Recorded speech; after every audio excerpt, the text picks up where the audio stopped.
안녕하세요. 오늘도 부천서북교회 연말기도주일 셋째 날에 참여하시는 모든 성도님들을 환영합니다. 벌써 기도주일 셋째 날을 맞이하였는데요.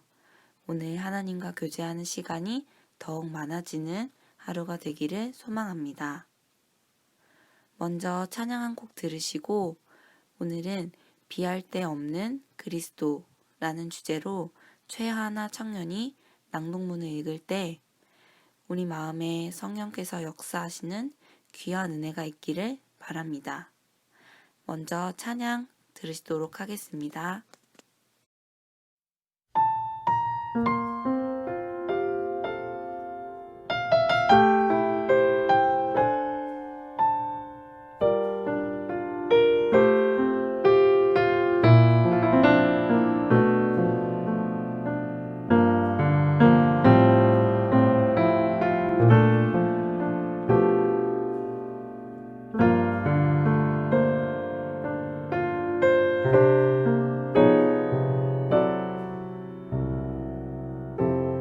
삶의 작은 일에도 그 마음을 알기 원하는 그 길, 그 좁은 길로 가기 원해. 나의 작음을 알고 그분의 크심을 알며 소망, 그 깊은 길로 가기 원하네.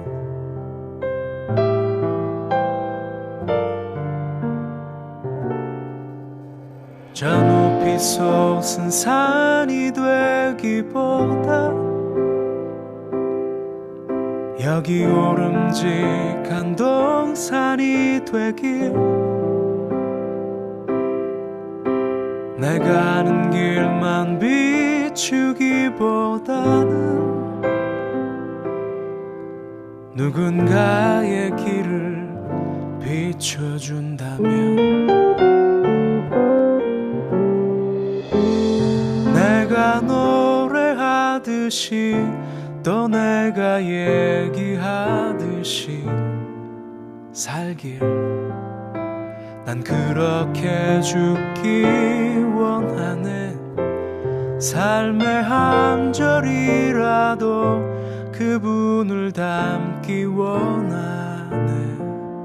사랑, 그 높은 길로 가기 원하네.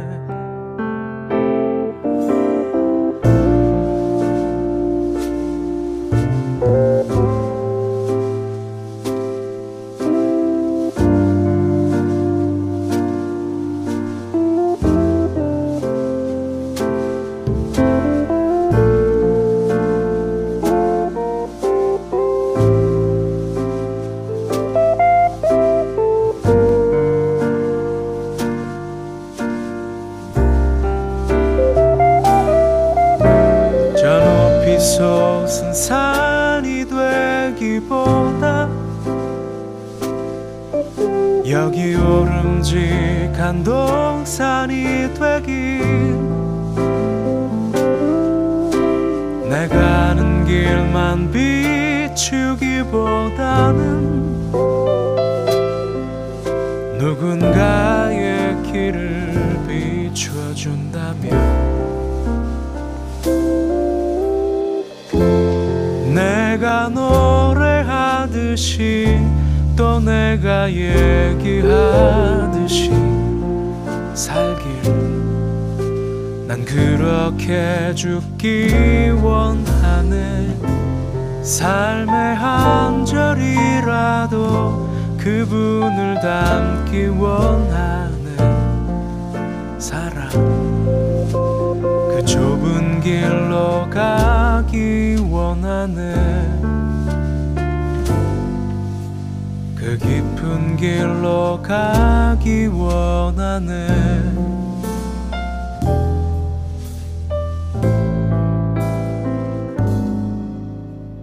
높은 길로 가길 원하네.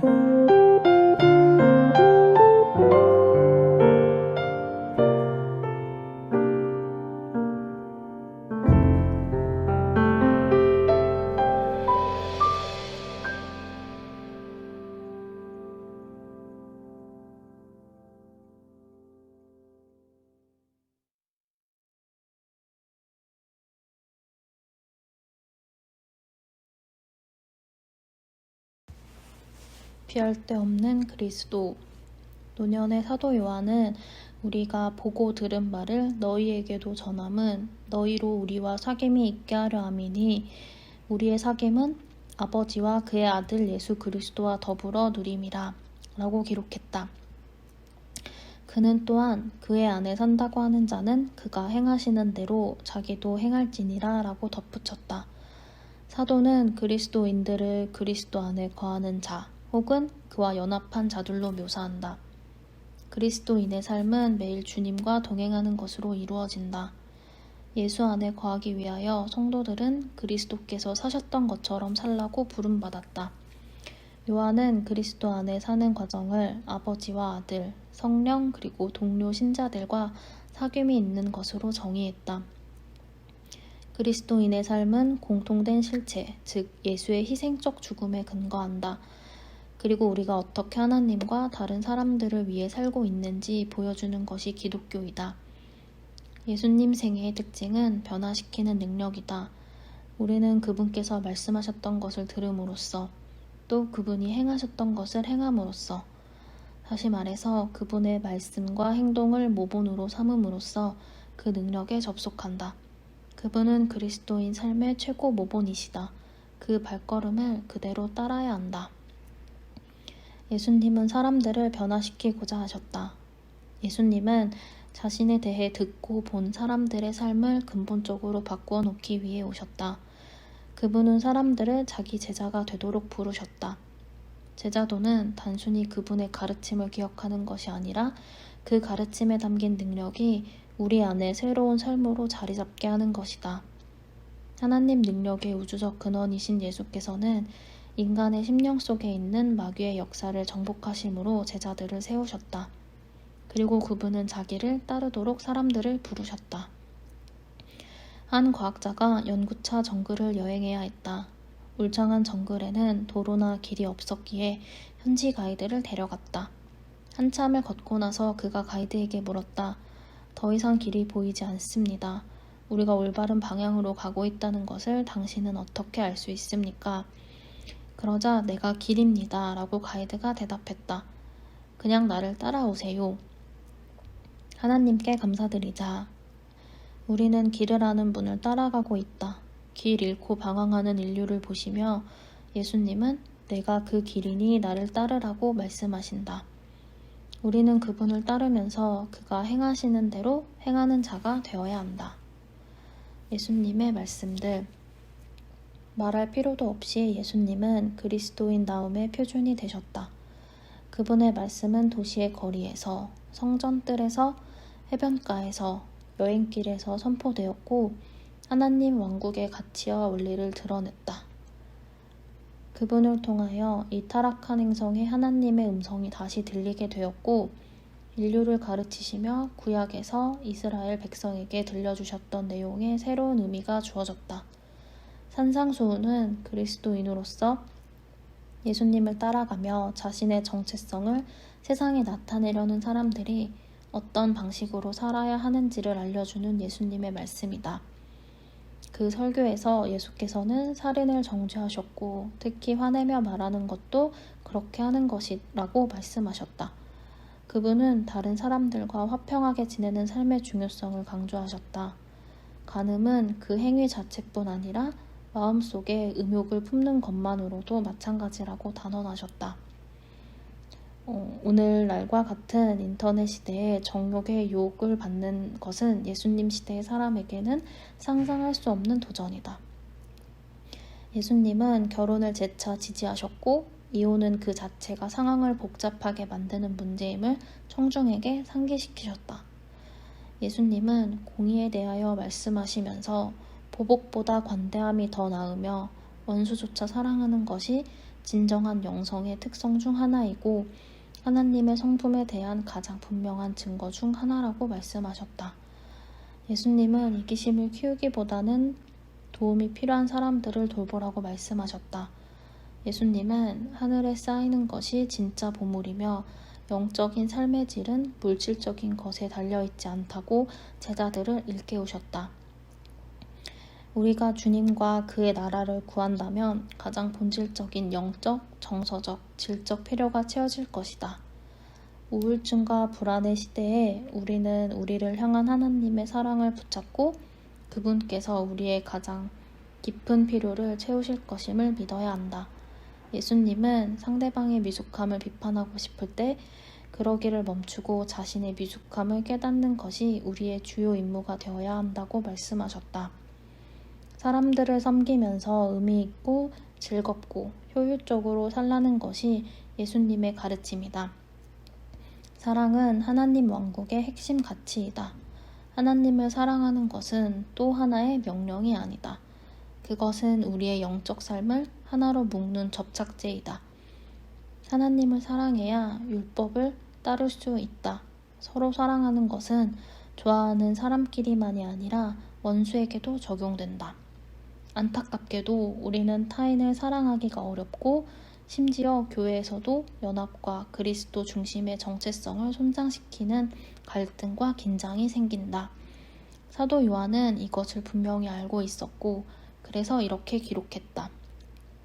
우리는 서로 사랑할지니 이는 너희가 처음부터 들은 소식이라. 예수님의 행동들.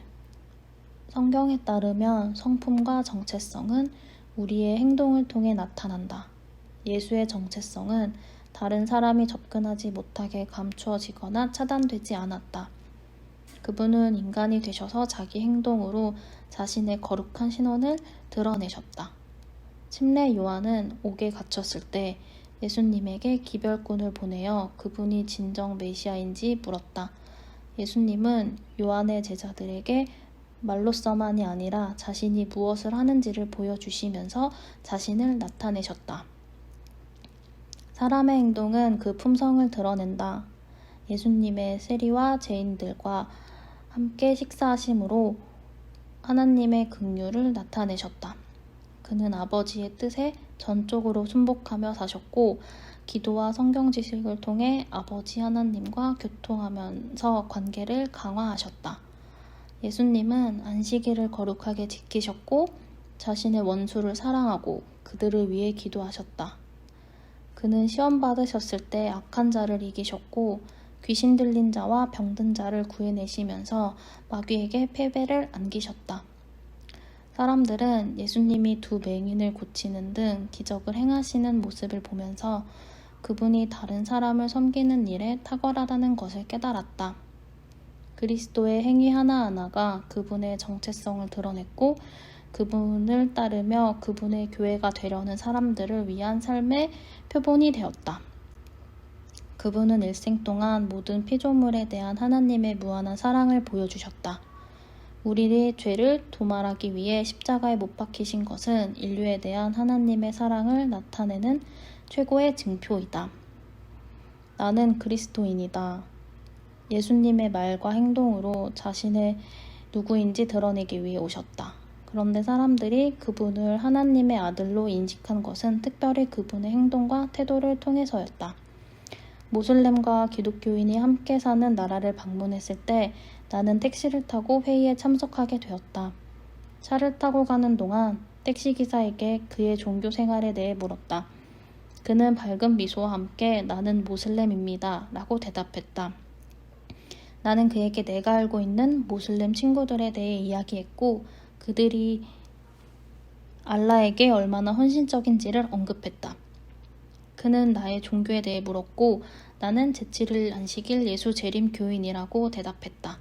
그는 기뻐 웃으며 큰 소리로 말했다. 내가 사는 마을에 재림 교인이 많아요. 그 양반들은 모슬렘인 나보다 더 모슬렘이에요. 일주일에 여러 번 자기들의 모스크에 가고 토요일마다 예배를 드리며 선한 일을 하지요. 그들은 하루에 3번 이상 기도하는 경건한 사람들입니다. 돼지고기를 먹지 않고 술도 마시지 않아요. 사람들은 우리가 사는 방식을 통해 먼저 우리를 알게 되고 그 다음에 우리가 가르치는 것으로 우리를 알게 된다. 예수님의 종교는 단순히 지적 주장의 나열이나 신학 체계에 관한 것이 아니라 한 사람의 모든 면에서 드러난 살아있는 진리에 관한 것이다. 우리가 생각하고 말하고 행동하는 방식을 근본적으로 바꾸는 것이 바로 변화시키는 진리이다. 엘렌 화이트는 이렇게 진술했다. 그리스도는 우리의 본보기이며 우리가 따라가도록 주어진 완전하고 거룩한 모본이시다. 우리는 본보기와 결코 같을 수는 없지만 능력껏 모방하고 닮아갈 수는 있다. 우리의 행동을 통해 사람들이 발견한 이런 유형의 종교는 그 진리 자체에 대해 듣고 배울 수 있는 문을 열어준다. 그것이 그리스도께서 행하신 대로 행하는 것이다. 본문을 읽으면서 몇 가지 질문을 해보았습니다. 나는 그리스도인의 삶을 살고 있는가? 나는 예수님의 발자취를 잘 따라가고 있는가? 몇 번을 묻고 또 물어도 자신있게 네 라고 말을 할 수가 없었습니다. 본문에선 그분의 말씀과 행동을 모본으로 삼고 그 발걸음을 그대로 따라야 한다라고 했는데 제 자신을 되돌아보니 그와 반대되는 길로 걷고 있었던 것 같아 부끄러웠습니다. 비록 지금은 예수님처럼 관대하지도 원수를 사랑하지도 못하는 저이지만 오늘 이 말씀을 통해 느낀 것들을 기억하고 매일 매 순간 주님과 동행하고 있는 것을 생각하며 느리더라도 그분의 발걸음을 끝까지 따라가야겠다고 생각했습니다. 다음 기도 제목을 가지고 기도하겠습니다. 첫 번째, 예수님의 성품을 닮아가는 사람. 예수님의 삶과 성품을 바라봄으로 변화되는 우리 모두가 되기를 소망합니다. 두 번째, 백흥호 지사님을 위하여 기도하겠습니다. 지사님의 다리에 힘이 생기고 근력이 붙을 수 있도록 하나님께서 인도해 주시기를 함께 기도하겠습니다. 세 번째, 오늘의 낭독자인 최하나 청년을 위해 기도하겠습니다. 최하나 청년의 신앙과 건강, 직장 등 하나 청년의 삶을 위해 함께 기도하도록 하겠습니다. 노래가 끝날 때까지 기도하신 후 마치도록 하겠습니다. 오늘도 은혜로운 하루 되세요.